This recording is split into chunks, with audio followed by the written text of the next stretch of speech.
Create a modern microgreens website in 2 minutes. We're creating a modern microgreens website for 2025. Let me show you how effortlessly you can build your online presence. Before we start, if you haven't installed the Divi theme yet and need guidance, click on the link in the description below for a complete walkthrough. Now we'll start from the WordPress dashboard. Simply hover over Pages and click Add New Page. Next, click on Use Divi Builder, then hit Choose a Pre-Made Layout to speed up the process. In the search bar on the left, type Farm. Instantly, you'll see several stunning templates perfect for our microgreen site. We'll select this eye-catching design. Just click on it. Now click Use this template. Let's give it a moment to load. Now let's start customizing the template.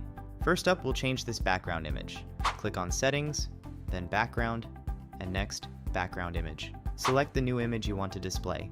And there it is. Hit the check mark to save your changes. Now let's switch up this video. Click on Settings, remove the current video, then Add Video. While the new video uploads, we'll change the video overlay. Click on the overlay image and choose your desired overlay image. Save your changes by clicking the check. Look at that! Both the video and overlay are successfully updated. Now let's update this text. Click on it, type whatever you feel fits, like microgreens. And just like that, you know the basics. You can take it from here and continue enhancing your site, make it uniquely yours, and fully finish your microgreens website right here. And that's it.